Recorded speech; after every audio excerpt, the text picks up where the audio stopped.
From now on, the three of us will live here. The house is large, so just the two of us would make you feel lonely.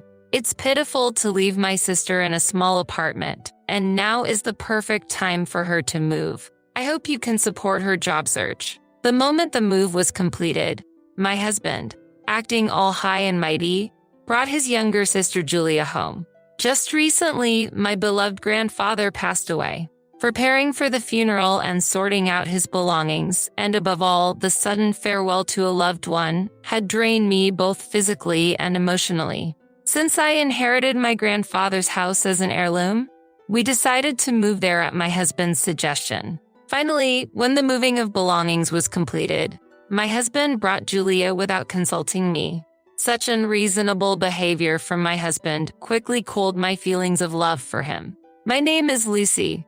I graduated from the local university's pharmacy department and am currently working as a pharmacist, entering my 5th year this year. My husband, a classmate, was introduced to me 2 years ago by a colleague at the hospital where I work. He works as a full-time employee at a supermarket and has a generous nature. He had broken up with his girlfriend from his student days and seemed to be heartbroken. I myself had a boyfriend only once in high school, but it did not last long. Both my husband and I have little experience in love, but that in fact gave us a sense of security. Our holidays rarely matched due to our different professions, but our relationship went smoothly, and we got married when he was promoted to chief at his workplace. After getting married, we started a new life in a convenient apartment in the city center. My parents died in an accident, and since high school, I have lived with my grandfather in his old house. The house, an old building, creaked every time you walked on the floor. However, my grandfather's chronic illness worsened 6 months ago, and his health deteriorated, leading to repeated hospitalizations, and he became hardly able to go outside. That house, filled with memories of my grandfather, is very precious to me, and even after moving, I regularly go back to clean it. My grandfather, fighting his illness, was very happy about my marriage and said strongly, "This motivates me to keep going." I promised to lead a happy life, keeping his words close to my heart. Fortunately, I was able to establish a good relationship with my husband's parents quickly, and although they live far away and we only meet a few times a year, they always say, "You are always welcome." The start of our married life was smooth, but there was one concern. It was about Julia. She is currently a first-year college student, a lively 19-year-old, living alone while attending a university near our apartment. She has moved away from her parents' home. The decision to choose this residence was mainly made by my husband, influenced by the fact that Julia would be attending a university in the city. The siblings have always been close, and Julia had expressed her desire to be near us. It's natural to get along well as a family.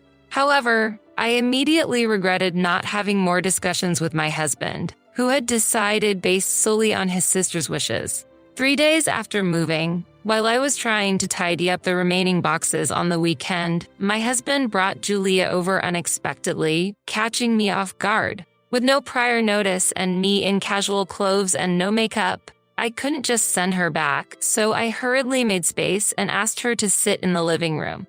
Although we had met a few times during our courtship, those occasions were always pre-scheduled, and we met outside, so I was properly dressed. Feeling irritated with my husband, I decided to remain calm in front of Julia. "Congratulations on your marriage. Please take good care of my brother," said Julia, handing me a paper bag. Inside was baked goods from a famous Western confectionery store. "There's no need to be so formal.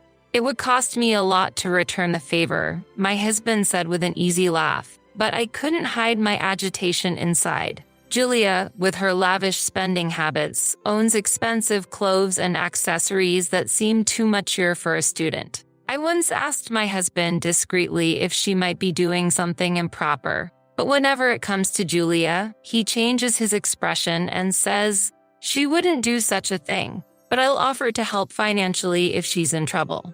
Julia certainly receives a monthly allowance from her parents. I've heard this directly from her mother and know the details of the amount, so I'm confident it's accurate. Despite receiving ample living expenses aside from tuition, she is now also receiving extra money from my husband.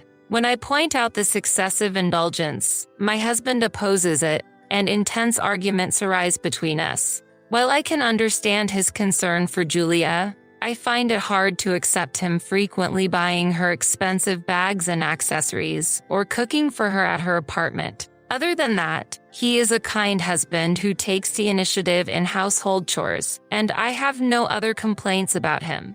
The problem is Julia herself. She doesn't seem to think highly of me and has made condescending remarks.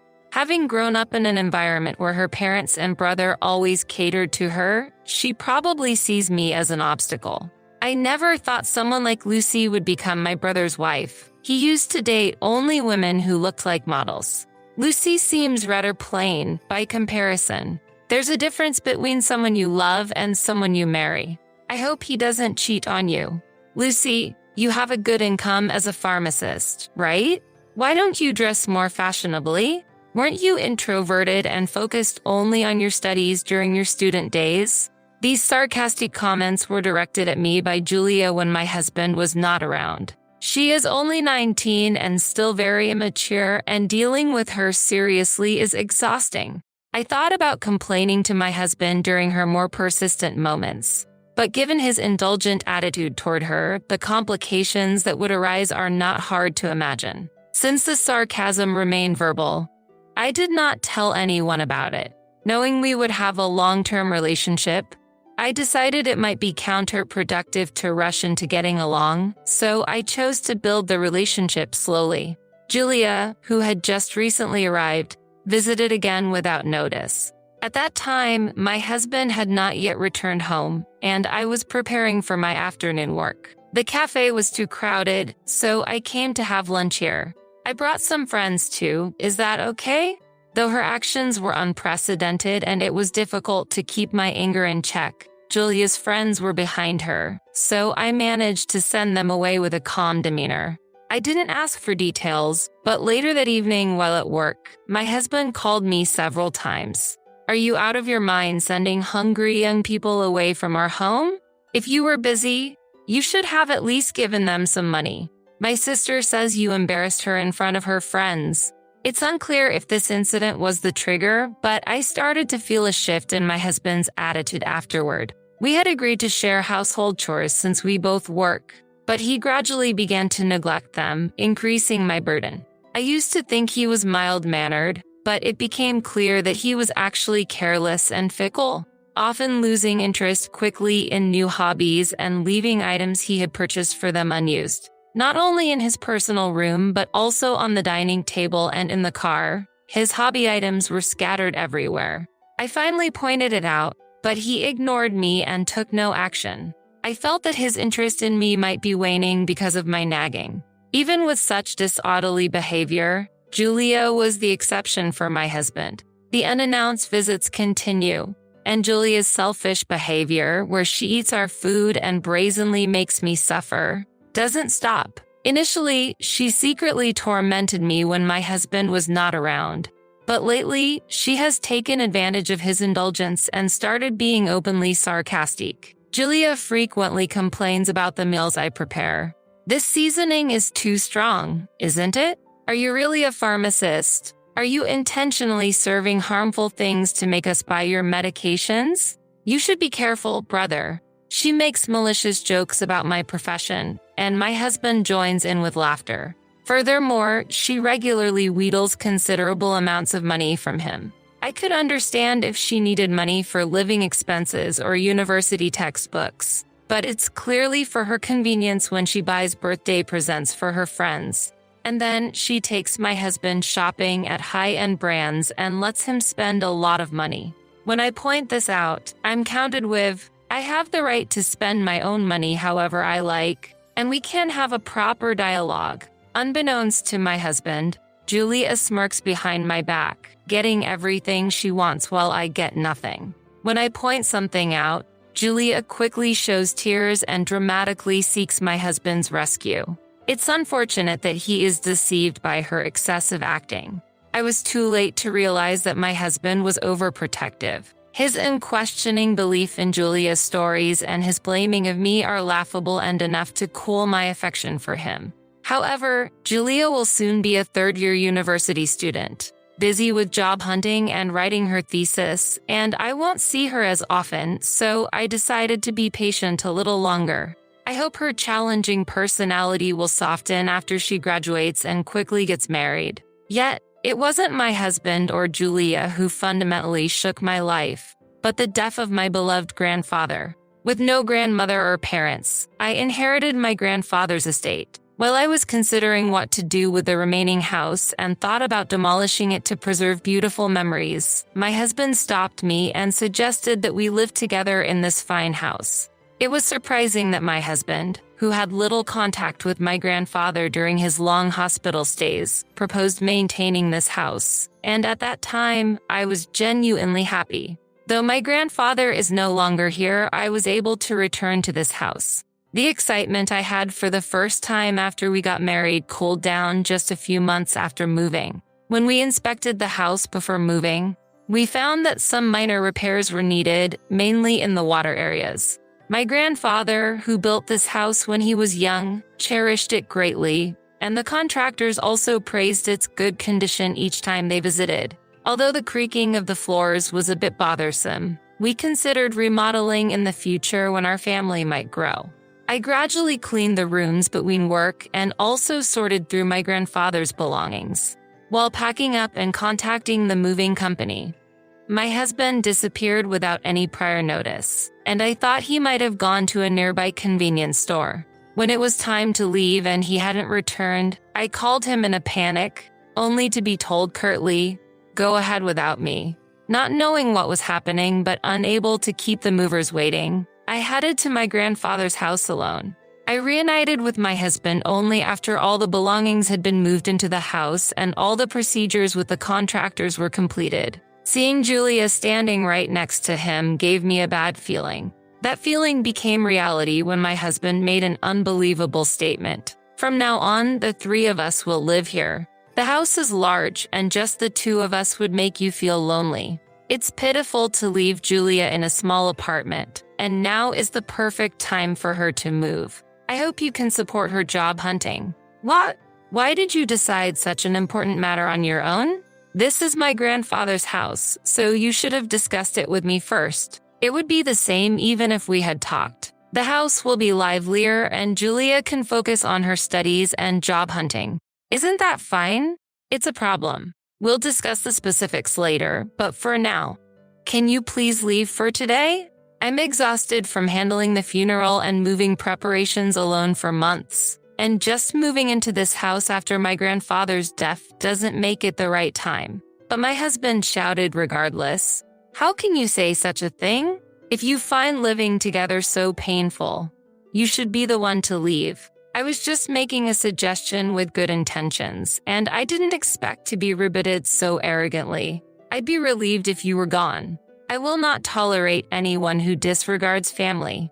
I was shocked not to be seen as family, but I kept my composure, realizing there was no need to seriously engage with such a ridiculous person. "So, you're saying I should leave, which implies a divorce. Is that okay with you? I'll say this now to avoid any misunderstandings later, but this house was inherited by me and it's in my name. The rights to this house are, if we divorce, there will be a division of assets. The house is also a valuable inheritance. Just because it belonged to your grandfather doesn't mean it's all yours. Things don't always go your way in this world. Even if we divorce, I am a legitimate ex-spouse and I have a right to half of it. I'll pay for your half, so please leave." Before I could respond, my husband's reply was utterly nonsensical. "Lucy, you're really strict about money, aren't you? Even though you earn your own? What does it mean that you're so greedy? You should be kinder to someone younger, lady. You might think I'm a young woman who squanders money, but girls need a lot of it. On the other hand, you wear those plain clothes every day, and with all that makeup, where are you spending your money? It's like you've completely given up on being a woman. Pitiful, isn't it?" Julia triumphantly criticized me alongside my husband. Seeing this, I completely lost any love for them and just wanted to leave the situation as quickly as possible. It's fine if we don't talk about the house rights anymore, but are you really okay with that? I've checked thoroughly, I said, but the siblings looked surprised for a moment and then started smiling again. You're trying to unsettle us and enjoy watching it, aren't you? That's appalling. Well, I appreciate your agreeing to the divorce. Here, please sign this. My husband handed me a divorce form that was already signed. It was fortunate for me, who had lost all affection, that the process was moving smoothly. Sorry, but does it bother you that I am more loved than you, Lucy? If you're considering remarriage, you might want to act a bit more feminine, they said, laughing. I sighed as I picked up the divorce papers that had fallen to the floor. Displeased with my attitude, Julia complained again. Out of the corner of my eye, I told my husband, "You're completely oblivious, aren't you? Poor thing. Your wicked sister might eventually drive you out too, so stop laughing and face it properly." Huh? What are you talking about? My husband still didn't understand, tilting his head. However, Julia, perhaps due to her youth, couldn't hide her agitation and her expression stiffened. As my husband looked confused, Julia retorted, "What are you talking about, lady? I would never do such a thing." But her nervousness seemed to affect him, and I noticed a change in his attitude. Seizing the moment, I forgot my fatigue and began to gently explain in order to turn the situation around. Actually, I overheard something at a pub near the university. On days you were infatuated with your sister and didn't come home. I was so exhausted from the paperwork and had no energy to cook, so I refreshed myself by dining out with friends. Saying that, I took out my smartphone on the spot and played an audio file I had recorded one day. My brother's wife's grandfather passed away, so that house will soon be ours. His old wife is a bit of a nuisance, but since my brother is on my side, it's fine. He listens to everything I say. I once helped my brother who was being bullied by my male friend, and since then, it's always been like this. Isn't it funny? Well, he has money, so I'm planning to use him cleverly to get that house. It'll be great not to have to pay rent, and the room is spacious. I'll live there with my boyfriend. Once I get the house, I'll slowly pull money from my brother and eventually drive him out. I think it's no problem. If my brother brings up divorce because of the house, that old wife will definitely panic. Fortunately, the pub was noisy, but where I was sitting was perfect for recording clearly. I started recording because I first heard them bad-mouthing not only me but also my husband.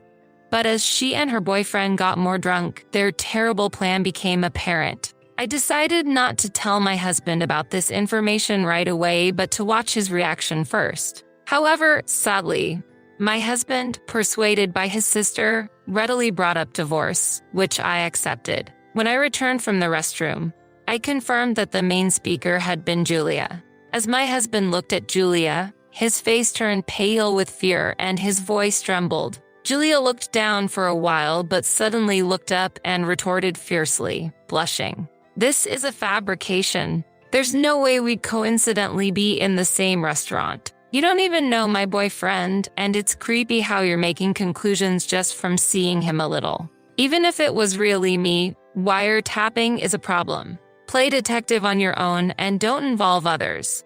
I then played the recording I had stopped again. The sound of heavy boots staggering towards the restroom was recorded. Right after that, a man was recorded talking on the phone with a woman. He spoke in a cloying voice, calling Julia an ADM and talking about his intention to get the house from her.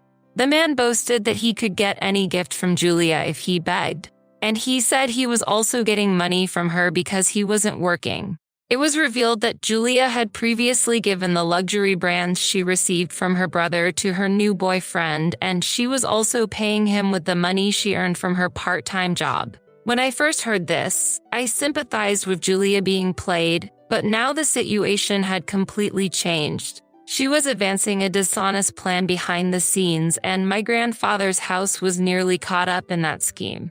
I felt that she deserved to face the consequences of her actions. After the recording ended, I watched Julia's reaction.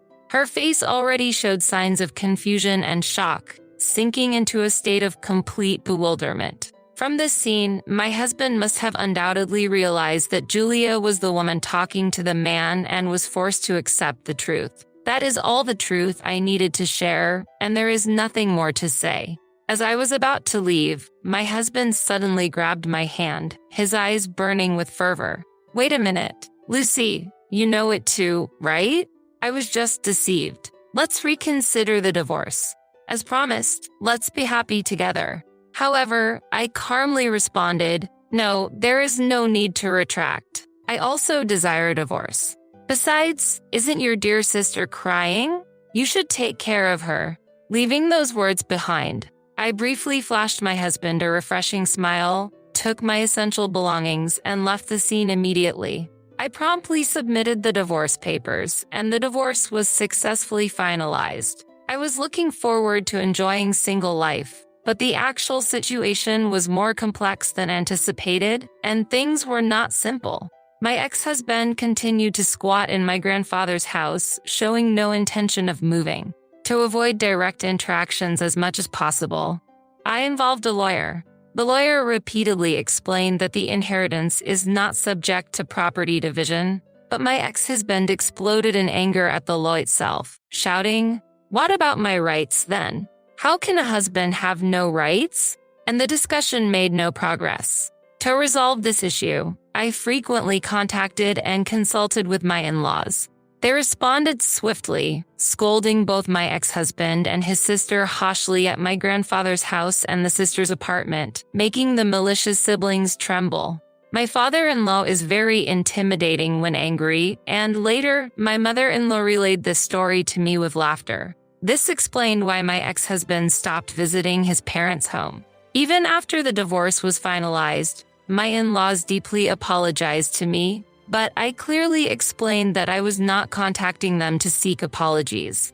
My intention was simply to settle matters and start a new life. I told my mother-in-law not to inform my ex-husband that I had changed my contact information, then quietly ended the call.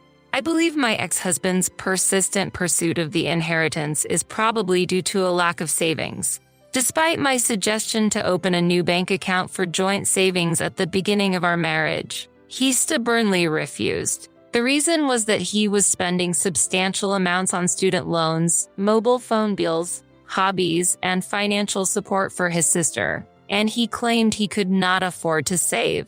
Ultimately, we agreed to save individually, but as I am actively involved in investment activities, I do not have much cash on hand, and I do not have the means to give him a substantial share. Furthermore, I have conveyed through my lawyer that I will not claim dividing any property. Since my ex-husband signed the contract under the overwhelming intimidation of my father-in-law, it is necessary to ensure that he strictly adheres to this agreement. Ultimately, my ex-husband, who had been squatting in the house I inherited from my grandfather, and his sister, who recklessly spent her money, had to return to their parents' home.